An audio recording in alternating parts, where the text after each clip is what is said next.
Assalamualaikum warahmatullahi wabarakatuh. Semangat pagi, sehat walafiat, alhamdulillah. Bagaimana anak-anakku kabar kalian pada pagi hari ini? Semoga kita semua senantiasa dalam keadaan sehat walafiat, senantiasa dalam lindungan Allah Subhanahu wa taala, dan juga senantiasa dalam curahan kasih sayangnya. Amin, amin ya rabbal alamin. Baiklah, sebelum kita memulai pembelajaran kita pada pagi hari ini, di mana kita masih dalam rangka pembelajaran jarak jauh, Bapak kembali mengingatkan kepada kalian untuk melaksanakan protokol pembelajaran jarak jauh, yaitu yang pertama, kalian agar tetap untuk belajar di rumah, dan juga jangan lupa untuk melaksanakan atau menunaikan sholat 5 waktu, dan juga tentunya berzikir kepada Allah Subhanahu wa taala. Dan jangan lupa untuk senantiasa membantu orang tua, dan juga jika kalian ingin keluar rumah, jangan lupa untuk menggunakan masker dan juga cuci tangan sebelum dan setelah beraktivitas. Baiklah, sebelum kita memulai pembelajaran kita pada pagi hari ini, mari kita berdoa, kita bermunajat kepada Allah Subhanahu wa taala dengan membaca surat Al-Fatihah. Mudah-mudahan kita semua senantiasa diberikan perlindungan oleh Allah Subhanahu wa taala dalam nikmat sehat walafiat, berkah panjang umur, dan mudah-mudahan kita selalu diberikan rahmat dan hidayah dari Allah Subhanahu wa taala. Dan semoga pembelajaran kita pada pagi hari ini diberikan ridho dan juga kebermanfaatan bagi kita di dunia dan akhirat. Ala hadhihi niyah wa ala kulliyatin shalihah wa li anfusina wa li hazatina wa li ridhai ta'ala fid dunya wal akhirah wa ila hadratin nabiy al-mustafa Muhammadin sallallahu alaihi wasallam. Sayulillahi lahumul fatihah. A'udzu billahi minasyaitonir rajim. Bismillahirrahmanirrahim. Alhamdulillahi rabbil alamin. Ar-rahmanir rahim. Maliki yaumiddin. Iyyaka na'budu wa iyyaka nasta'in. Ihdinas siratal mustaqim. Siratal ladzina an'amta 'alaihim ghairil maghdubi 'alaihim waladdallin. Amin amin ya rabbal alamin. Baiklah, kita lanjut pembelajaran kita dengan menyaksikan video dari Bapak berikut ini. Selamat menyaksikan.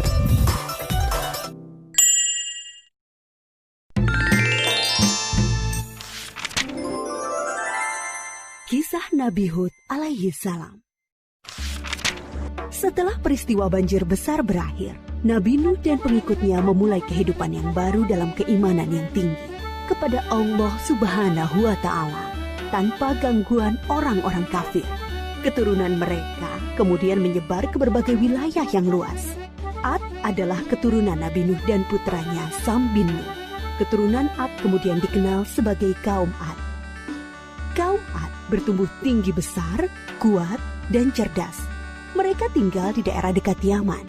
Kaum Ad dianugerahi Allah daerah yang subur, sungai-sungai yang mengalir, kebun-kebun yang luas, dan hasil bumi yang melimpah.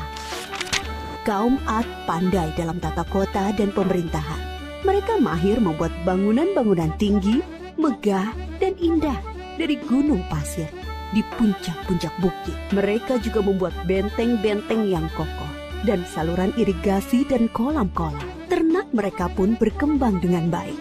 Dengan anugerah Allah yang luas dan kerja keras mereka itu, kaum Ad menjadi makmur dan lebih maju dari kaum lainnya, serta lebih disegani.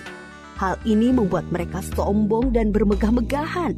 Mereka menilai kemuliaan berdasarkan kekayaan dan kekuasaan. Pada mulanya, mereka adalah kaum beriman yang menyembah Allah. Lama-kelamaan, mereka mulai menyembah berhala dan patung-patung dari tokoh-tokoh mereka. Berhala yang mereka agungkan adalah Syamut dan Al-Hatar. Mereka menyerang kaum-kaum yang lain di sekitar mereka. Mereka selalu menang dalam peperangan. Mereka berlaku kejam dan sewenang-wenang terhadap para tawanan. Kehidupan sehari-hari mereka kemudian dipenuhi maksiat, penindasan kepada yang lemah, dan kedurhakaan kepada Allah. Di tengah masyarakat yang rusak itulah, Nabi Hud alaihi salam diutus Allah untuk menyampaikan ajarannya. Nabi Hud berasal dari keluarga kaya dan terpandang di kalangan kaum Ad. Akhlaknya mulia, cerdas, dan tidak terpengaruh oleh kerusakan kaumnya. Setelah sampai perintah Allah, mulailah beliau berdakwah mengajak kaumnya untuk kembali menyembah Allah. Hai kaumku, sembahlah Allah, tinggalkanlah berhala-berhala itu. Aku tidak meminta imbalan kepadamu atas semua ini. Upahku hanyalah dari Allah. Nabi Hud berdakwah dengan sabar tanpa putus asa. Tak henti-hentinya mengajak kaumnya untuk bertakwa kepada Allah, agar mereka terhindar dari azab Allah, sehingga mereka tidak mengalami nasib yang sama dengan kaum Nabi Nuh. Tetapi kebanyakan kaum Ad tidak mau mengikuti ajakan Nabi Hud. Mereka bersikeras untuk tetap menyembah berhala. Mereka menganggap Nabi Hud lemah akal dan gila. Dengarlah Hud, sembahan-sembahan kami telah mengutukmu sehingga engkau menjadi gila. Ucapanmu ngelantur, kacau. Itu karena kau menghina sembahan-sembahan kami. Kami tidak percaya pada ucapanmu. Datangkanlah asap yang telah engkau ancamkan. Kami tidak takut sedikit pun. Nabi Hud mengadukan kepada Allah atas perlakuan kaumnya. Beliau menyerahkan kepada Allah urusan pembalasan terhadap para pembangkang itu. Kemudian Allah menurunkan musim yang panjang yang membuat sungai-sungai dan sumur-sumur menjadi kering. Tanaman dan binatang ternak banyak yang mati. Kaum Ad dilanda kelaparan dan kehausan yang parah. Keadaan ini berlangsung beberapa tahun. Nabi Hud terus mengajak kaumnya untuk kembali menyembah Allah. Wahai kaumku, mohonlah ampun kepada Allah. Niscaya Dia akan menurunkan hujan yang lebat dan menambah kekuatanmu. Tetapi kebanyakan dari kaum Ad itu tetap pada kesesatannya. Mereka memohon-mohon pada berhala itu untuk segera mengakhiri kemarau dan menurunkan hujan. Mereka tetap tidak mau menyembah Allah. Akhirnya tibalah ketetapan Allah, yaitu azab yang diancamkan kepada mereka. Muncul awan hitam membentang di langit. Gumpalan awan hitam itu sangat tebal dan luas. Orang-orang kafir melihat awan hitam itu sangat gembira. Mereka berlarian sorak-sorai menyongsong awan itu. Mereka mengira hujan lebat akan turun sebentar lagi. Sesembahan kita telah mengabulkan doa kita. Hujan akan turun. Kesengsaraan kita akan segera hilang. Ternyata dugaan mereka salah besar. Gumpalan awan itu adalah azab dari Allah untuk orang-orang kafir. Terdengar suara gemuruh yang menakutkan. Bertiup angin yang sangat kencang. Angin itu dingin sekali rasanya. Orang-orang yang semula berkumpul menyambut hujan menjadi panik berhamburan mencari perlindungan.